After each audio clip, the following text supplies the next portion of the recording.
Perfect. All right, welcome everyone to our first in our speaker series, Enabling Tech in Action.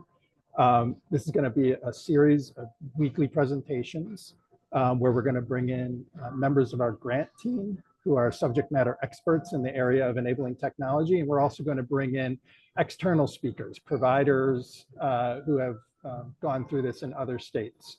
It'll be a combination of speaker-led discussions and also panel discussions where we'll bring in several people to talk through experiences that they've had. The goal here is to give you a real understanding of how you take the knowledge that you're learning in Shift and apply it to, just operationally in your programs with your individuals and members and see some examples of how it's worked elsewhere. So today is our first one. It's an intro to enabling tech and enabling an assistive technology. And I want to hand it over now to Alaina Gallagher. Alaina is on our grant team.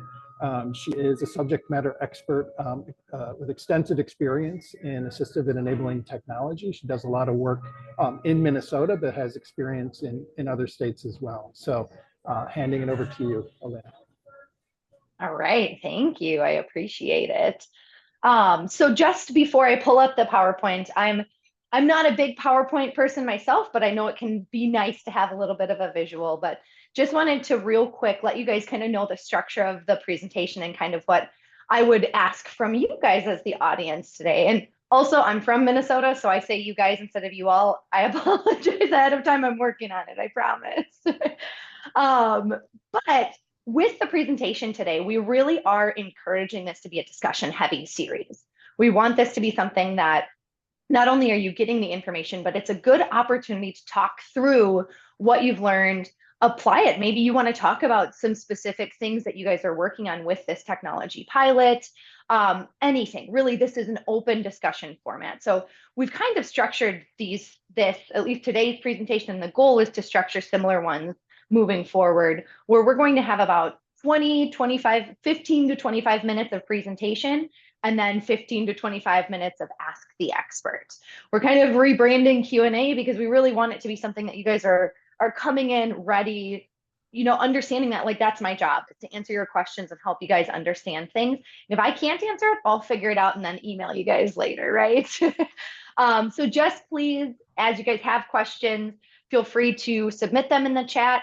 Please even feel free to interrupt me as I'm talking with questions. I think I'm a big contender for questions as they come up, so you don't lose something because you're so focused on like remembering your question or something like that.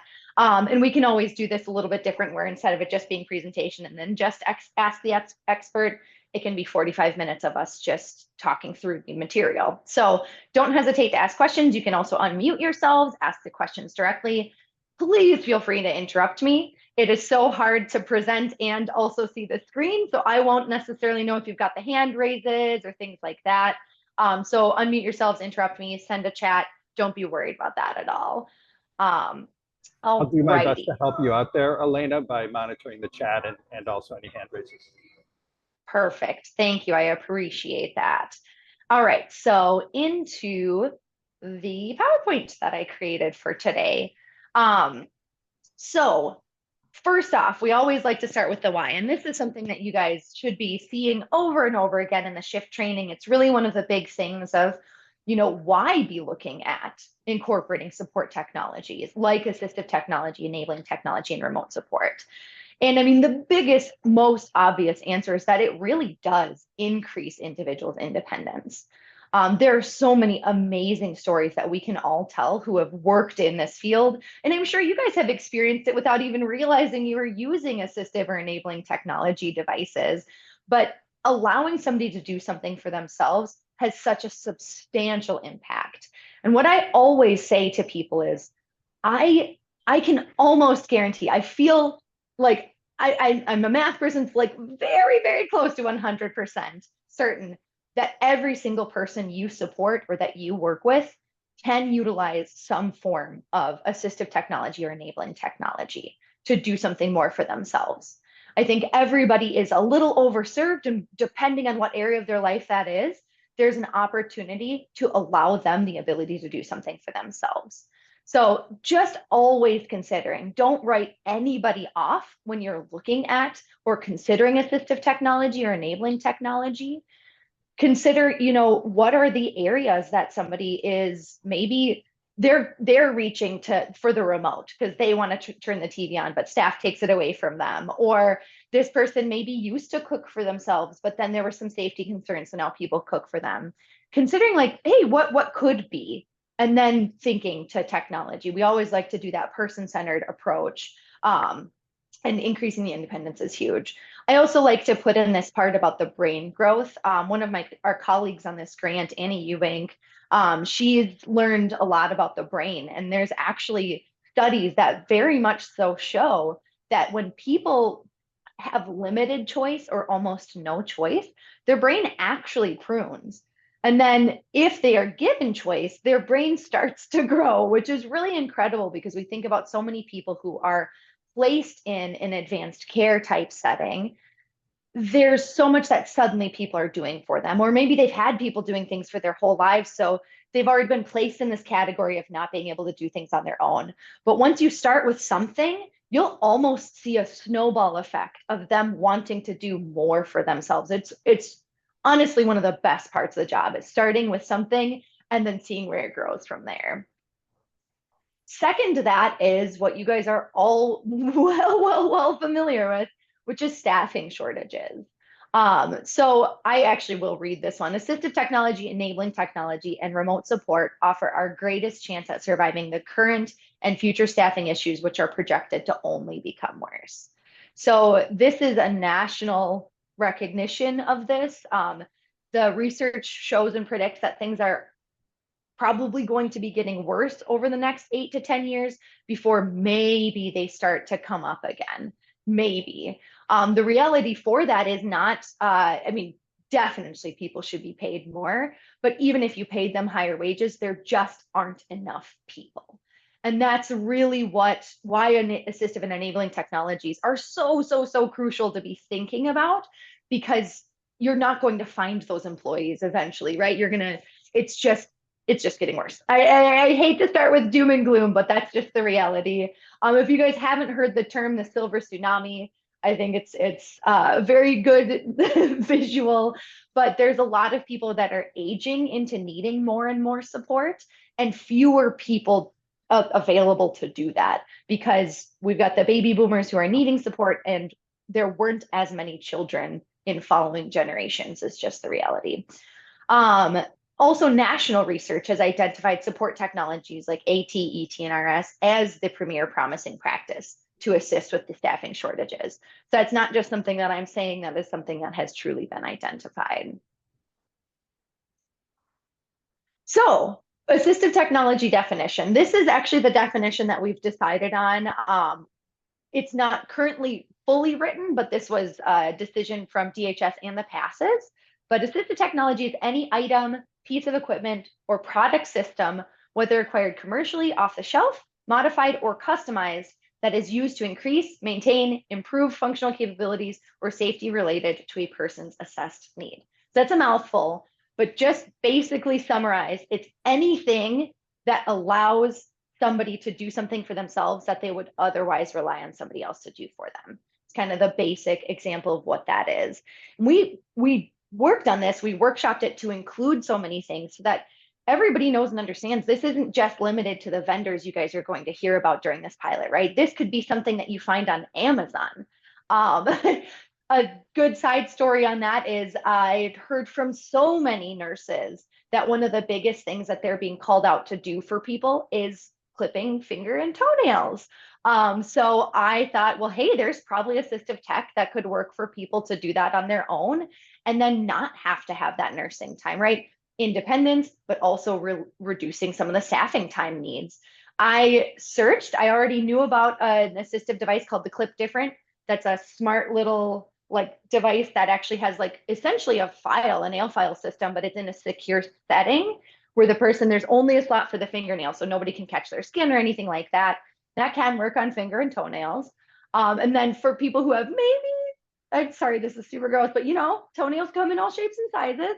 So maybe somebody with thicker, harder toenails, that wouldn't work for. I looked, and on Amazon, I found an extended, like attached to like a reacher grabber. It was almost attached to that. So somebody could hold it up here and clip it, and it was extended on a bar. There was a toenail clipper with a magnifying glass and a light. So somebody who couldn't bend over to clip their toenails could still hold it up here and clip their toenails. So when I say that, it's really, that's why we have the commercially or off the shelf or modified or customized.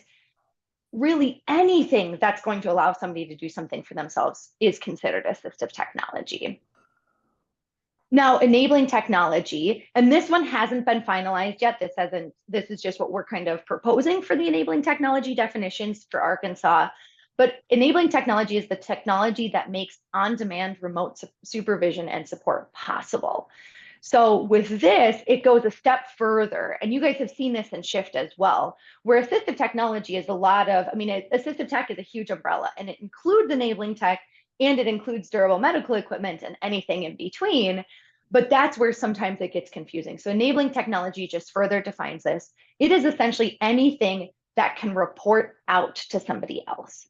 So if it has a GPS tracking device that maybe that person elopes, and you've got some geofencing set up, so when they cross this area, it alerts somebody that they left. That would be considered enabling technology. Sensors. If you've got a home set up with door sensors, window sensors, motion sensors, things like that, maybe even cameras in some cases where it's appropriate, those are considered enabling technology because it's provisioning remote support services to be able to get those notifications and alerts from those systems to be able to respond to that. Other examples would be medication dispensers that send out alerts, can say, hey, this person hasn't taken their meds yet, or hey, this person's tampering with a med machine, or something like that. So really think of it as anything that can alert out to somebody else where they can take that information and respond appropriately. So Alaina, if I this is a, yeah, it's Paul, if I could just jump in for a second, I just want to be absolutely. clear: the enabling tech and assistive tech are these are common terms used throughout this industry. But like common terms that are used in any industry, there are varying definitions. And so you're going to learn some stuff in Shift and specific definitions related as Shift presents them. What Alaina is pointing out here, I'm just kind of restating what you said, Alaina, but these are Arkansas specific definitions. And it's really important that you're aware that what she's showing you is like the term, a lot of, especially the assistive technology that's been agreed upon as the Arkansas definition, enabling tech still being worked on. But if this concept varies a little bit from what you're learning in Shift, just make sure you just be aware. Alaina's talking about how Arkansas is defined. That's all I wanted. Alaina, I have a question just to Yeah. that point, Paul. These definitions, what we know about, what we've learned about, what we continue to be reinforced in Shift is enabling technology from the perspective of person-centeredness and empowering, promoting independence of the user. The focus really is of the end user. These are definitions that are medical model, that are centering payers and systems, that are about treatment-oriented, needs-oriented for monitoring and control. Like even those examples kind of give me a little, I don't know, something. I mean, I understand I'm struggling with the state's designated focus with that, and really the values, principles that we know exist in enabling technology as a bigger picture. I don't know what the question is, just a point of reference for that. Paul, is it all right? Statements are very allowed. Can I speak to that briefly? I'll be quick here. I'm Patrick Lean. I'm the education manager at Shift. I'll speak with. I haven't spoken with you yet. I will be speaking to you soon, probably if you're the lead. My background is in person-centered practices. I came to Shift from the world of person-centeredness. I'm a mentor with the learning community for person-centered practices, and I hear everything. Sayard, am I saying your name correctly? Okay. Sayard, I hear everything you're saying. It was my initial concern when I became aware of enabling technology.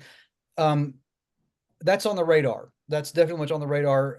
And I'm sure that Alaina will talk more about that, and we will as well as we go. We never want, one of the reasons you want to go through that education, one quick example is that it can't become just surveillance. It has to be, it can't be imposed support. That's control. We're not about controlling people. We're about supporting people. We'll talk about that nuanced difference there with enabling technology as we go when you and I talk later on. But that's clearly on the forefront. It's one of the reasons that I came to Shift.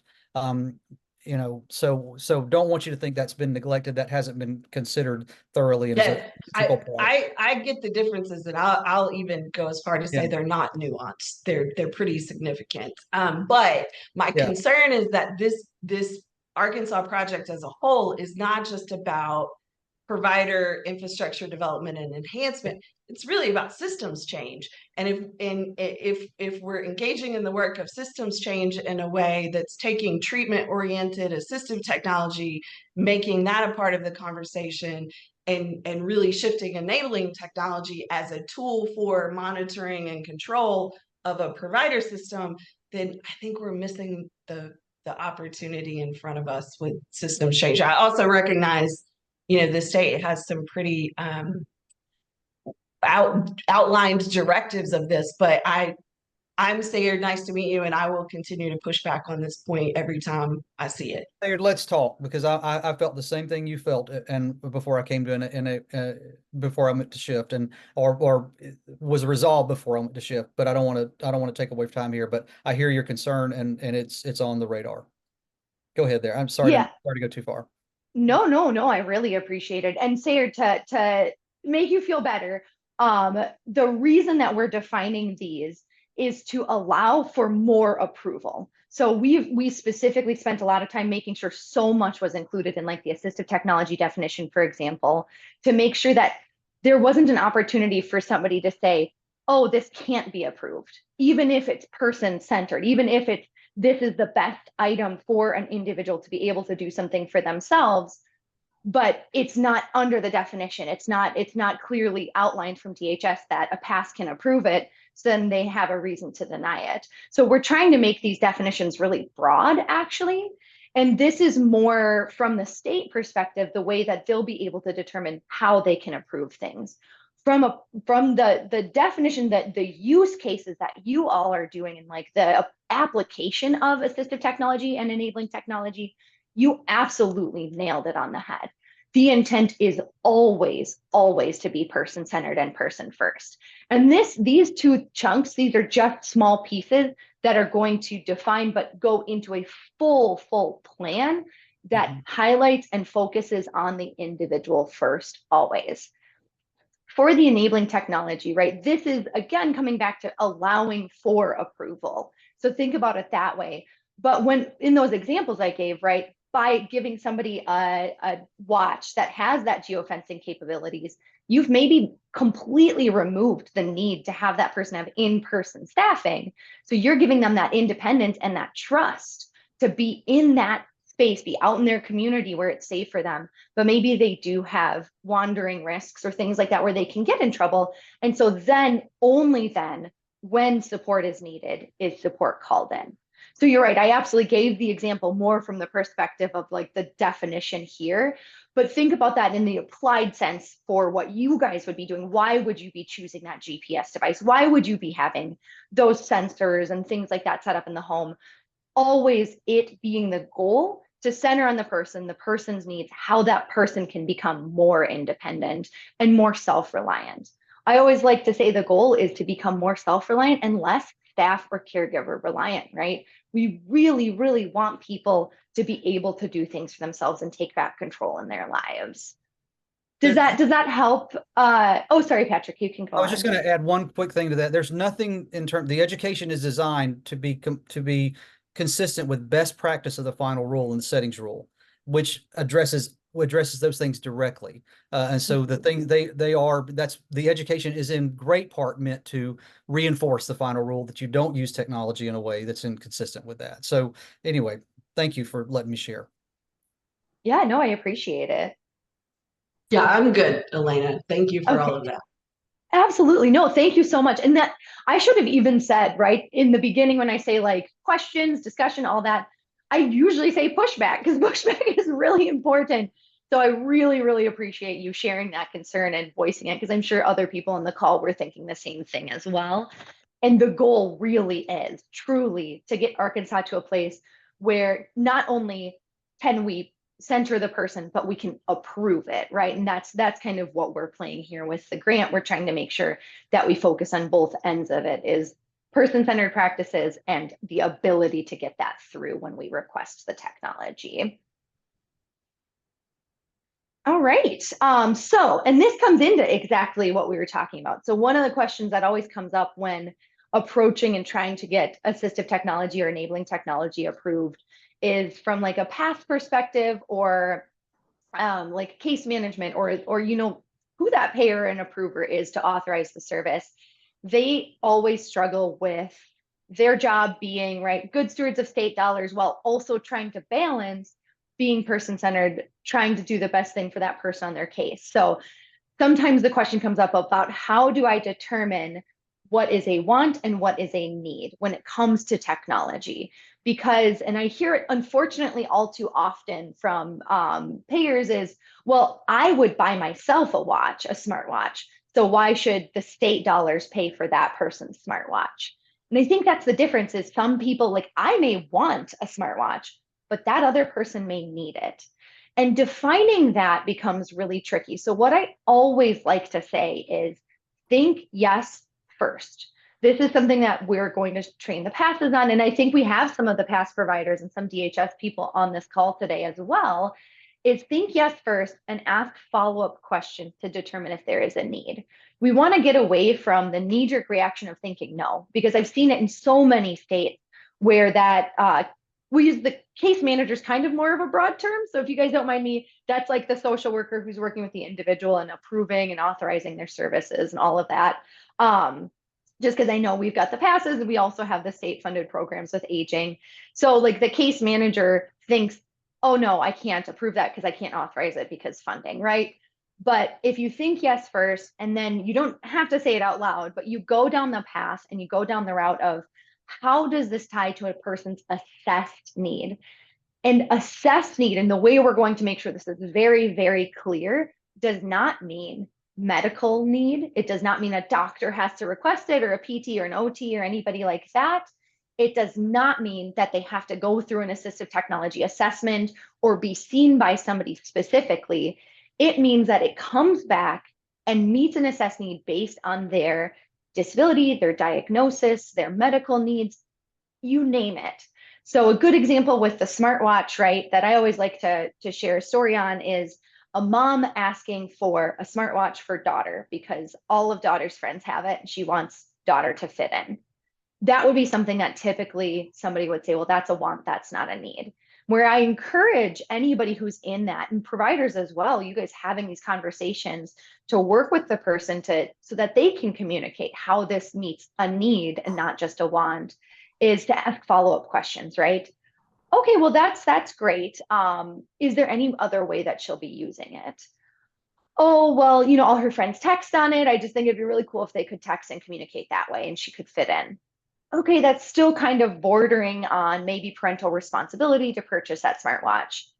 Well, you might know that this person really struggles to remember daily tasks, right? You might know that this person has expressed frustration during work or during school, what have you, because they can't remember that they're supposed to stop doing this and start doing that, or start preparing for this and transition out. So then you can ask, like, would you use it for this? Or do you have any intent on using it? Or is there anything else you'd be using it for? Those kinds of things to see if that really does fall into a need category based on the diagnosis and the disability.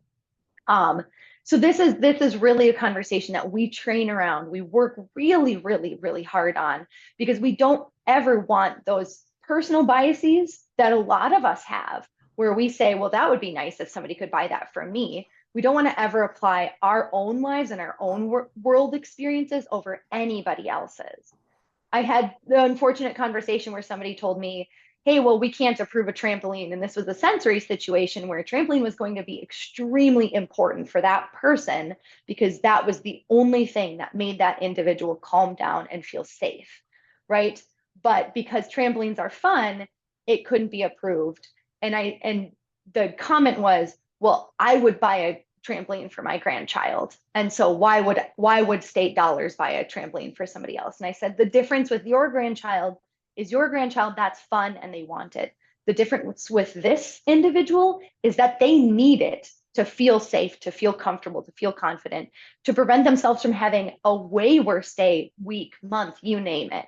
And so that's the difference, is we're always talking about that. When we say assess need, again, just coming back, we're really aiming for it not to be medical necessity, not to be language where you have to have so and so approve it before it can be really anybody on the team having an open conversation about how they feel like it ties to an individual specified needs based on their diagnosis, disability, whatever comes from that too, right? Is hey, because of their diagnosis X, Y, and Z, because of their disability X, Y, and Z, this individual wants to do this for themselves, and it's important to be in control of their lives. This is going to give them the ability to do it.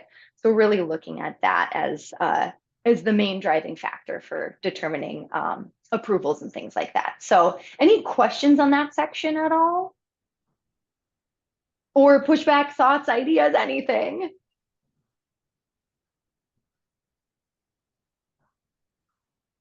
All righty. So I just wanted to give some really quick fly-by-night examples.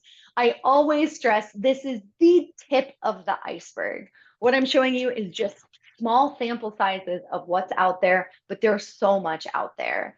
And I wanted to do this where I kind of have mixed in examples of assistive and enabling tech on every slide, so you can get a feel for how these could work and where those definitions might differ. So here's an example, is like medications. That's a big one, right? A lot of people take meds, and regulating and being on track with medications can make all the difference for some people, not only from a safety and health, or not only from a health standpoint, but maybe a safety, maybe mental health, maybe mental fortitude and wellness. All of that can be reliant on medications. So I give the example here because when I say assistive technology can be anything, I've got this pill box. A lot of people don't even realize, because that's more a durable medical equipment device, right? But that is technically assistive technology, right? It is allowing somebody to do something for themselves. They've organized their pills and they can self-take their medications. Maybe they can't, maybe they need a little bit of assistance from staff. Maybe it is something that staff is working with them to organize their own medication, right? Abilities and what you can and can't do, even with the technology, it's on a scale and it's going to range per person. So somebody might be able to do it completely independent, and somebody might still need support, but you're giving them more control. You're asking them to fill the pill box with assistance, right? You're asking them to open it up and take the medications with somebody overseeing it if that's needed or necessary for that person. It's on a continuum scale, right? The goal is just to start getting people to be able to do things for themselves, to build that independence. And again, always focusing on that specific individual's needs, goals, outcome-driven desires, all of that. Another example with medications is, this is a smart pill box. This one's called the Dose Flip.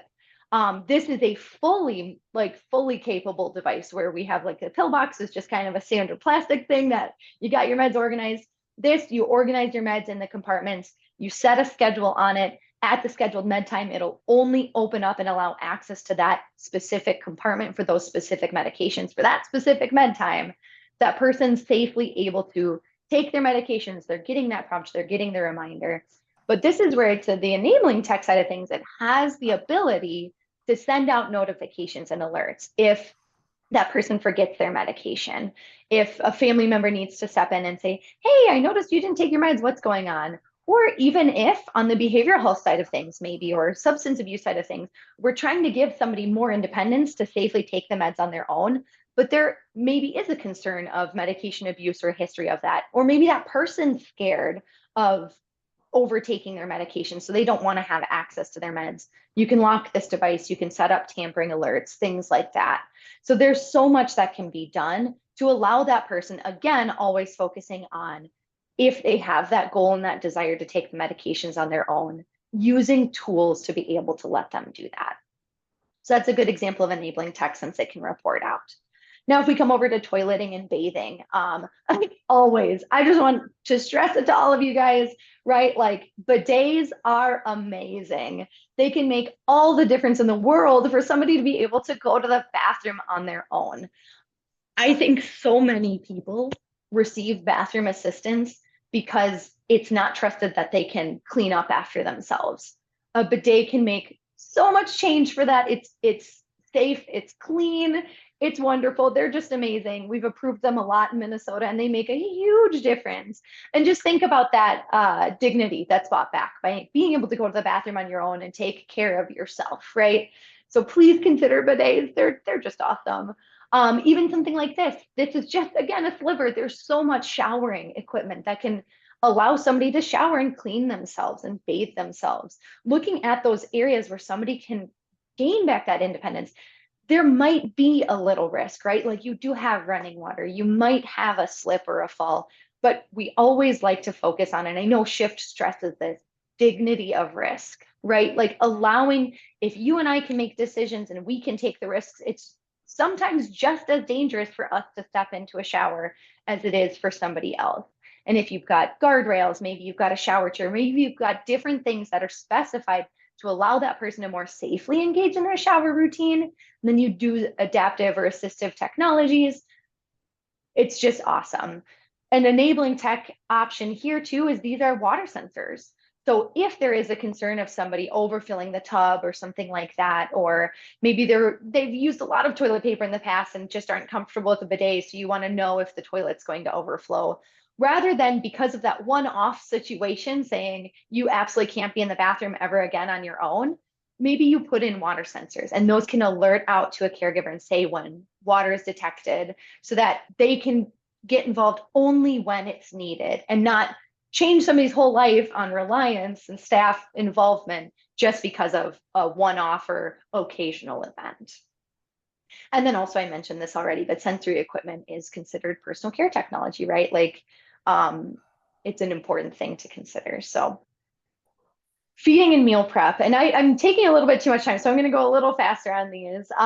But just know that there's so much cool technology. This is probably one of my favorite categories of tech. I have a niece who she wants to be a princess baker. That's her goal for her future career, and she's already selling cake pops and things like that, and it's amazing. But she does need assistance in the kitchen, and so this is probably my favorite category because it applies very heavily to my goals to help her and make her be as successful as possible.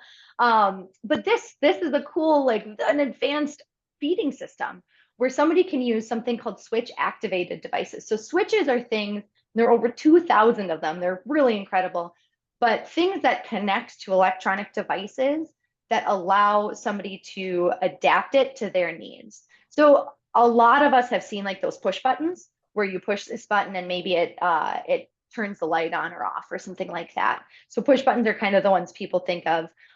You've probably seen individuals in wheelchairs who actually are able to move their wheelchairs around with a straw in their mouth. And based on tongue movement, flicking, things like that, sucking and puffing air can control. That's a switch. So this OB feeder is what it's called, is switch activated. So for somebody who maybe has quadriplegia or anything like that, they're able to maybe move their head. They can put switches up top on their wheelchair mounted where they can click through, and you can choose between your 4 compartments with one button. And then when you click the other, it goes down, it pulls up, and it feeds you. So again, just like looking at that as an option, how cool is that? Somebody being able to feed themselves. And there was a really great story that I heard about husband and wife duo who I think it was that the wife had a stroke and was no longer able to feed herself. And that was one of the things that they did as a couple. They had dinner together every single night. When she had her stroke, it turned into a caregiving moment, right? Instead of sitting down and having dinner with his wife, he was now getting up and feeding her. And then he would sit down when she was done to eat his meal. And it wasn't that same thing that they'd always done together and cherished. So when they got set up with the OB feeder, it was the first time that they were able to sit down and have a meal together, which was just really, really incredible. And obviously it's building that independence, but it was that moment for them That's what really stood out as the best thing about the OB feeder for them. This other thing is a single-handed cutting board. You can see it kind of attaches the end of the knife, and then there are prongs to hold the food in place. Somebody can then chop their food if they're not able to safely hold it, or maybe they don't have control of one of their arms being able to control. An enabling technology example here is a sensor on a door, on a refrigerator in the kitchen. And this might be because somebody opens it up and then it tells an offsite caregiver, hey, this person's probably cooking and is going to need assistance with cooking because they've requested that. They've said, I would like to start cooking on my own, but I don't feel confident about it yet. It's just a good trigger for somebody to call in, maybe on a video tablet or something like that, to offer cooking guidance. Sometimes it can be so that person can live independently. That person can have remote support instead of in-person staffing, but maybe they have health and safety needs around dietary restrictions or food safety. So if that refrigerator opens, it can alert somebody that, hey, maybe it's time to redirect if that person shouldn't be eating right now, or check in, make sure that they're choosing options that fit their dietary needs, things like that.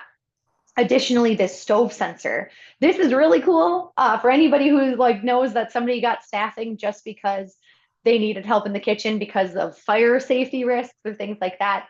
These devices allow automatic shutoff of stoves if somebody is, and it depends on the device, but some of it can be movement. If movement's not detected in X period of time, if after a specified period of time the stove is still turned on, it turns off, things like that. And it can alert out to let somebody know, hey, this person was cooking and they didn't turn it off, or turn off the stove set. Again, it could, depending on the needs and what that person wants, say, hey, this person needs a call right now to figure out what's going on. And then more assistive technology is like an electric can opener. These are great. I personally have some problems with my hands, so cranking things can be really tough. So those are amazing. Plate guards, adapted spoons and silverware, things like that. There are so much adaptive silverware. There's weighted stuff that can help with shakes and tremors. So just know there are a lot of options out there that can, again, get that person to do something for themselves and allow that.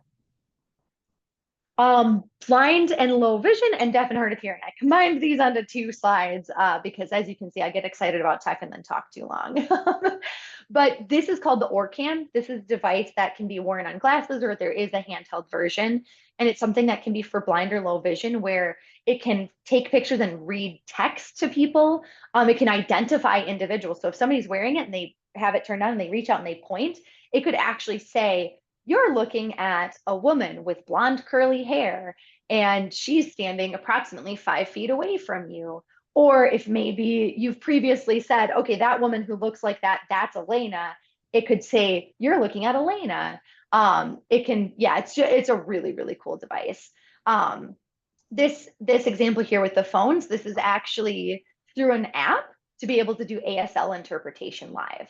So getting access to the community can be easier for somebody who maybe gets a little bit nervous going out because they are deaf and they're not able to directly communicate with a lot of people around them. So having the option to do ASL interpreting live on an app with their phone allows them that comfort and that access to the community. And that's a good example of enabling technology, because that is involving an outside caregiver to be able to assist somebody. Similarly, this device, this one is incredible. It's called the HomeAware. This is a flashing light here on the top, and then as you can see, this is scrolling text on the screen. You can also attach a vibrating disc to it, so it can be used for alarms, you know, kind of standard, but it can also detect smoke, CO2, and babies crying. So there was actually a story of a couple who both parents were deaf. They had a child, and very, very unfortunately, the hospital said, well, we don't feel like you're necessarily fit to be parents right now, because we can't guarantee that you can respond when your baby is crying and is in need of help. So they were able to set this up, prove that through this device, they were able to be alerted when their baby was crying and respond to that. And then it was something that they were able to bring their child home. It's an unfortunate story, but happy ending, I guess, because the technology did make it safe for them, even though they were probably safe to begin with, but the hospital was not being the nicest. So yeah, so that's a cool device. This is a personal amplifier. So if somebody's hard of hearing, they can hold this out to people who are talking, they can hear it a little bit easier. can be really great in loud settings. This is a personal voice amplifier. So for somebody who's deaf or hard of hearing, it might be effective too for them to have maybe they have family members or friends or staff who are softer voiced. And so having something that amplifies that person's voice to make it more likely that that person can hear can be really effective. And then this is kind of a unique example of some enabling technology in blind, low vision, deaf, hard of hearing, that I just kind of offering the idea of thinking outside the box, but it's a fall detection device. And the idea around this is maybe somebody who's deaf or hard of hearing is going to have a fall and they're not going to be able to be around their system where they could alert out to somebody. Maybe they do use a translation system and they don't have people who support them who use sign language or use their specific signs. So this can detect and alert out to somebody that there was a fall if they're not able to shout out for help or ask for help. Or maybe somebody who's blind or has low vision is going to have a harder time once they've fallen figuring out where maybe they've got a push for help button or an emergency response device, but they weren't wearing it. This can detect that they had a fall, alert out, and get help if needed. And then this is a really cool magnifier that can magnify to the extreme. So somebody's able to read it. It can also take pictures and read text out loud to people. So a lot of different options in that. And I'm actually just looking at time here, and I apologize. I think I got so excited about the tech. I did not leave a lot of time for questions, and I've got a few more slides of tech examples. I know we like held the hour. Paul, what are your thoughts and what's everybody's thoughts on continuing? So one thing to point out to everybody is we're going to actually do in-depth sessions about each category of tech throughout the speaker series. So Alaina, if you have a couple more categories and want to just point out one or two examples on the slide, I can do that. because we'll do a deeper dive later on in the speaker series. That can Yeah. help. And then I do want to keep it to the hour. Perfect. And give people some breath for questioning, some Q&A at the end. Absolutely. Yes, I will keep it faster. Thank you. That's a good idea. And yes, I did see a question come in. We will be sharing the slides so you guys have access to these. Repositioning technology. I'm going to give this one as the example here. This is pretty similar as well. But just know that there's like a device you can put on top of a bed or a hospital bed like this, which they can be a little bit harder to get approved. So maybe I should be highlighting this one. But that actually uses airflow to turn somebody or reposition pressure. So right now, the only reason you have overnight support for somebody is because they need to have assistance with turns. I mean, how much better is it for somebody to not be disrupted by staff coming into their bedrooms at night to turn them over? If they have something like this that you can set up an automatic flow to reduce pressure points and keep them turning during the night, what a huge, huge reduction in staff time, but also huge independence piece. That person can sleep through the night and be alone. All right. Environmental controls. I think this is the category where a lot of people mostly think of assistive tech, and that's the smart home equipment. I don't have to go into this too much, but there's just so much you can do. Smart blinds, voice activated televisions, environmental temperature controls, voice activated door openers, things like that. So those are really important categories. And then of course, wearable technology. This is a lot of enabling technology can be worn. Here's an assistive tech device that has, if that person gets lost or somebody needs help, they have this on and somebody can scan it and learn so much about that person through an application online. But a lot of wearable technology, I mentioned elopement concerns, things like that. Maybe something that's biometric data to help inform somebody if they're going to be more likely to be agitated that day. They can then kind of choose what activities they should partake in, looking at historical information from their biometric data. There's just a lot of cool tech out there. And then, yeah, finally to our questions, but I will make sure we get questions. I just wanted to make sure, wait, hold on. I had another slide and I think I lost it somewhere in the mix. I will find that, but there's just a really great resource I want to make sure you guys are aware of.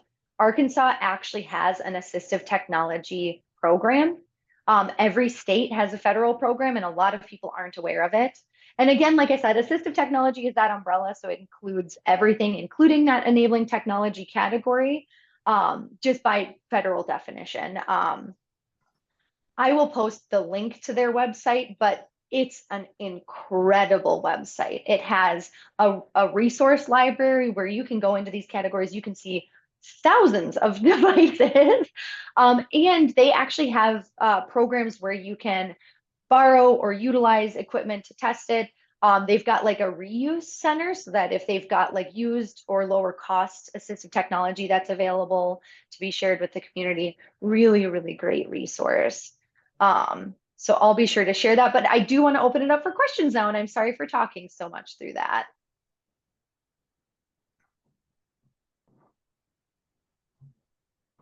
I don't so much have a question, but we use a lot of this technology, and I guess it just opened up my eyes to see how much, as a home care agency that we are at Home Helpers, we have so much of this in the majority of our clients. And it's just amazing I love linking things together. And that's what I have done now with this entire presentation. You did an amazing job, and thank you so much. It has made it much easier and clarified a lot for myself to help our team and our organization in Arkansas. So thank you. Yeah, thank you for saying that. That's very nice. I'm glad to hear you guys are already doing that. I mean, I think that's one of the things is people think of tech, they think of electronic devices, right? And that's just not the case, right? There's so much out there. But the good thing is like, yeah, you guys are using a lot of this, and there's like that's like it's that eye-opening of like, wait, this can apply anywhere and everywhere. And there's probably 1,000 other things, or probably tens of thousands of other things. So I'm really, really happy to hear that. Thank you. One thing I would encourage everyone to do as you attend the speaker series and start getting into various categories of technology, if you have experience as a direct care provider or you're actively doing it, bring those individuals in your mind, right? Because you want to be able to make those links, whatever word you use, Megan, links or connections or whatever, but it helps to have some stories in your head of people that you've worked with so that the popcorn starts popping in your brain when you see something Alaina shows on the screen. You're like, oh my gosh, Paul from 300 Larchwood is like the right person for that. So just some encouragement to really think about the people you're interacting with or have in the past. Absolutely. I have shared this with Patrick and you and Jill and one other person yesterday. I can't remember who it was, but I'm actually still a caregiver for our agency. I'm not just a part of the day-to-day administration of our agency for what I provide. I'm actually a caregiver, and 3 of my clients have got some sort of assistive technology or, environmental technology that is actually in their homes.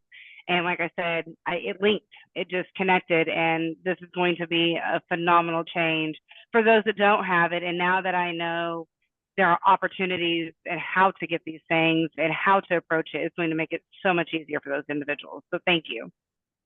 Yay. Any other questions or thoughts? And I do have that resource link. I found it. So I'll just share that on the screen real quick, but please share any questions or thoughts that you might have.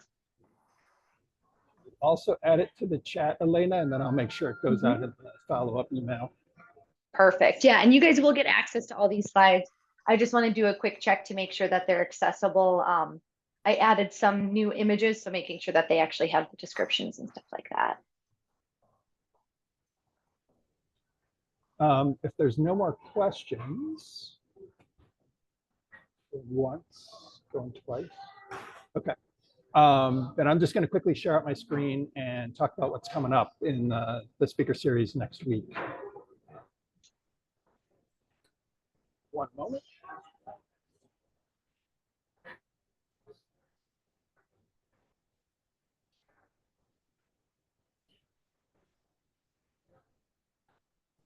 The screen I want is not here. So let me sure it's there. Here we go.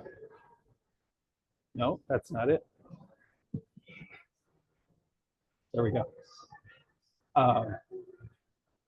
Challenges of working on the road. Okay. So next week, we have a regular speaker series. I'm still confirming the time on this, which will be the Thursday 10 a.m., where we're going to do a deeper dive into low, medium, and high tech and some of the distinctions, a little bit more on the distinctions in depth. And then on Wednesday, it's not actually part of the speaker series, but whatever, it's a session that providers should attend. So there is a innovation fund as part of this grant, and Harold from our grant team is going to do a presentation about what that innovation fund is all about, how providers would go ahead and apply for that, and what the whole process is around it. So you'll want to definitely, providers, you'll want to definitely send some representation to that meeting. Of course, we'll record it and we'll make it available to you after. So those are the next two. We're not going to do anything the week of July 4th. Enjoy your holiday and all of the fun around that. And I think that is the last topic I had. So look for emails from me tomorrow, our weekly communication. Thank you, Alaina, for sharing so much information today. Thanks everybody for being in attendance. And we will connect with you again sometime next week.